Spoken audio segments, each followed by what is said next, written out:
Hi everyone, I'm here. This is my channel, and today we're going to be showing you how to cook chicken wet fry. It's very delicious, very simple, and easy to make. So let's get right into it. Okay, so for this recipe, you will need 2 pounds of chicken thighs or chicken breasts, 1/4 cup of salt, 1 tablespoon of black pepper, 1 tablespoon of garlic powder, 1 tablespoon of onion powder, 1 teaspoon of paprika, 1 teaspoon of dried oregano, 1/2 teaspoon of cayenne pepper, and 2 cups of water.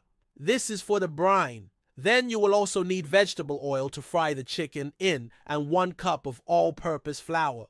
The first thing that you want to do is actually set up your brine because the chicken needs to sit in it for at least 3 hours or preferably overnight. So what you're going to do is grab a big bowl like this, and then you're just going to add all the seasonings along with the water. The water should be enough to cover the chicken that you're going to add in. So once you have everything in the bowl, you're going to go ahead and stir it up to make sure all the salt and the sugar are incorporated. You can even use your whisk if you want to make sure there are no more clumps. I'm just using a spoon. Once that's done, you're going to go ahead and add the chicken. Make sure the chicken is completely covered with the brine. If it's not, you can add a little bit more water to make sure that it is covered. Then you're going to go ahead and cover the bowl and refrigerate for at least 3 hours or overnight.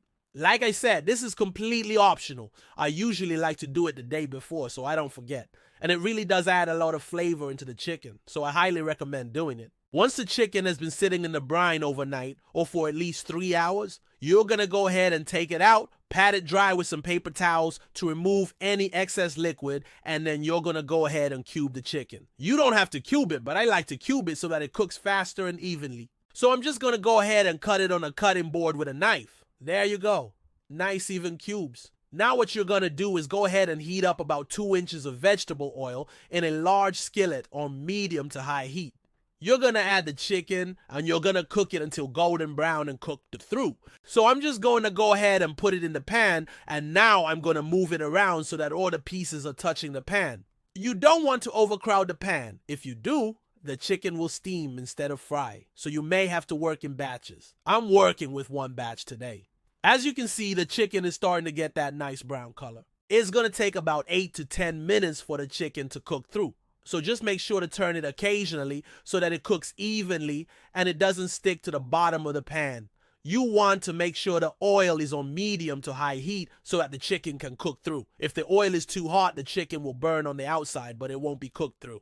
So you want to make sure the heat is on medium to high. Once the chicken is almost cooked through, you're going to go ahead and add 1/2 cup of the flour, and you're going to toss it to coat the chicken. Continue to fry the chicken until the flour is toasted and the chicken is cooked through. So I'm just going to go ahead and toss it, and then I'm going to continue frying it. The flour will start to toast and you can smell it. It'll have this nice floury toasted smell, and you can see it'll change color a little bit. And then once it's toasted, you can go ahead and serve it up. So I hope you enjoyed this recipe. We're going to go ahead and serve it up with some rice and peas. This is a great meal. Let me know what you think in the comments below. I'll see you guys next time. Bye.